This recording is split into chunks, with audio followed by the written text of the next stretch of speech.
News ఇక డీటెయిల్స్లోకి వెళితే పేద ప్రజలకు సీఎం రిలీఫ్ ఫండ్ ఓ వరం లాంటిదని సీఎం రిలీఫ్ ఫండ్ ద్వారా 10 నెలల్లోనే ఎందరో లబ్ధిదారులకు కోట్లాది రూపాయల బిల్లులను చెల్లించామని రాష్ట్ర రవాణా శాఖ మంత్రి మండిపల్లి రాంప్రసాద్ రెడ్డి తెలిపారు. అన్నమయ్య జిల్లా రాయచోటిలోని స్టేట్ గెస్ట్ హౌస్లో రాయచోటి నియోజకవర్గ పరిధిలోని 43 మంది లబ్ధిదారులకు సీఎం రిలీఫ్ ఫండ్ ద్వారా 43,72,850 రూపాయల చెక్కులను మంత్రి రాంప్రసాద్ రెడ్డి అందజేశారు.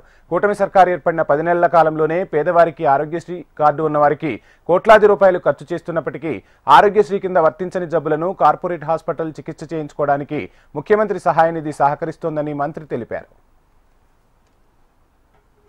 సీఎంఆర్ఎఫ్ కింద గౌరవ ముఖ్యమంత్రి నారా చంద్రబాబు నాయుడు గారి ఆశీస్సులతో దీవెనలతో కేవలం ఆరోగ్యశ్రీనే కాకుండా ఎవరైతే కార్పొరేట్ హాస్పిటళ్లలో పేదవారు చికిత్స పొందుతూ వాళ్ళు ఆరోగ్యం సరైన తర్వాత ఏదైతే బిల్లులు పెట్టుకొని సీఎంఆర్ఎఫ్ కింద లబ్ధిదారులు ఉంటారో వాళ్లకు గత ప్రభుత్వాలతో పోలిస్తే చంద్రబాబు నాయుడు గారు ముఖ్యమంత్రి అయిన తర్వాత ఈ 10 నెలల్లోనే కోట్లాది రూపాయలు బిల్లులు చెల్లించడం జరుగుతూ వచ్చింది.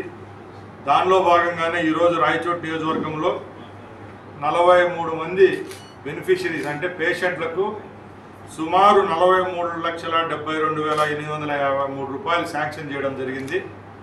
దానికి మా రాయచోటి నియోజకవర్గ ప్రజల తరఫున అలాగే ఎవరైతే లబ్ధి పొందిన కుటుంబాల తరఫున గౌరవ ముఖ్యమంత్రి గారికి ధన్యవాదాలు తెలియజేసుకుంటున్నా.